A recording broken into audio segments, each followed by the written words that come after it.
Hello, Francis here from Murtaghs Lawn Care. I'm on my own lawn, just connecting in with you, let you know what's happening, what I'm doing. Things are going well. I'm getting new clients. I even have one client who wants me to make a cricket pitch. So, and I've got that contract, which is exciting. I'm looking forward to working on that. And I've just checked on YouTube and just gone through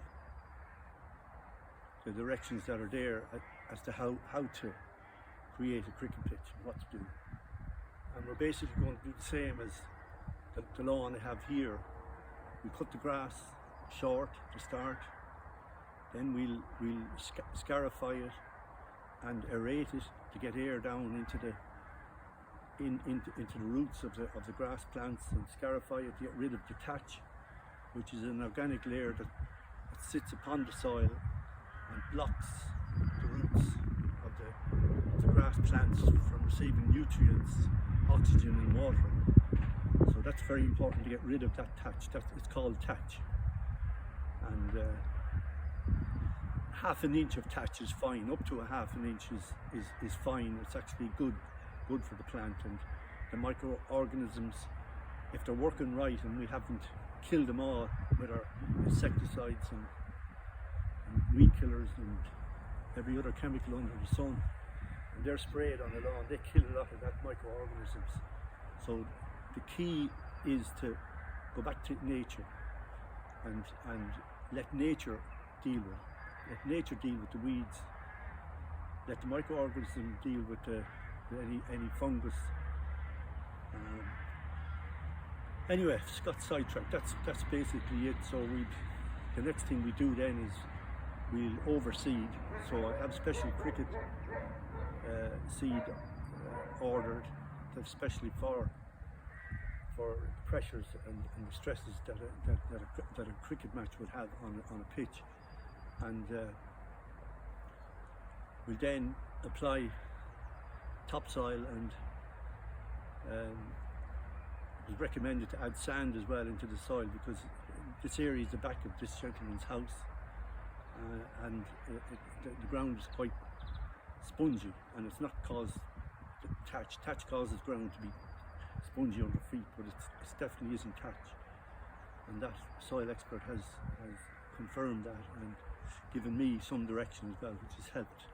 I'm not just going in green, forgive the pun. So then we'll roll it after spreading the seed, and put down peat moss. Before we roll it, we put peat moss over the seed, very light layer of peat moss, and then we'll roll it, and that should help to get a good seed soil contact, so that the seed will germinate. And that's the key. And then water is very important, irrigation, depending on the weather. In Ireland we get rain all the time, so I don't expect there to be too much of a problem, but we do need to make provision for having a sprinkler in place to be able to water that area that we're now overseeding. And then 2 or 3 weeks after that, hopefully the seed will have germinated, and another week or so we can just give a very light mowing. And that's the same principle for every lawn. So if you have a small lawn or a large lawn, I just say to you, you can do this. Just follow what I've said here, follow the directions, and you'll do fine.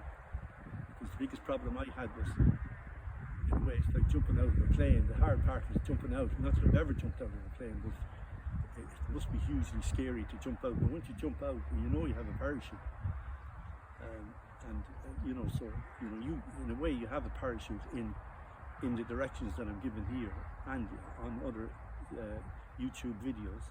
You get plenty of direction. So just go for it. There's a scripture. Because I'm a Christian, every now and then I get a scripture, and it says, I can do all things through Christ who strengthens me. And that's been a great help to me down through the years. That I can, start to speak that to yourself. I can do. Speak it out. Go into your room, go out somewhere and say, I can do all things. I can do all things through Christ who strengthens me. So for me, this was an all thing. It was a difficult thing to do. But I stepped out, and the promise of God is that we can do all things through Christ who strengthens us. So don't limit yourself, don't block yourself, don't stop yourself. Start to speak that word over your life and start to do the things that you've been called to do, whatever it is, in business, in life, in family, in the difficult things that are in your life, that have come into your life, not through your own fault. But you can start to speak that word and break up the fallow ground, break up the hard ground that's caused in your life. It's just hard. Break it up. See it like tilling the soil, and then you can sow the seed. It's all about lawn care, isn't it? But Jesus knew what he was talking about when he was talking about these things, about the seed going into the ground, and afterwards it will bear fruit, 100-fold. If it lands on fallow ground, on nice ground, but if it lands on hard ground, it'll produce nothing. And our hearts can be hardened by events in life. That even though the seed, you sow the seed, it's getting nowhere because your heart is hardened by life. So start to soften it up, start to love again, start to reach out. So that's it, that's my little talk for today. But I'm very happy with what I'm doing. I'm really delighted with this new venture, and it's given me great satisfaction and pleasure. So thank you very much again, and please subscribe to me. It'll help me in the business. It'll help me grow. It'll help me be who I am. Because this is another all thing.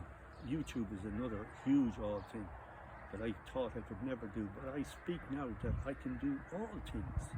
I can do YouTube through Christ who strengthens me. Isn't that great? So God bless you. Thank you. Goodbye.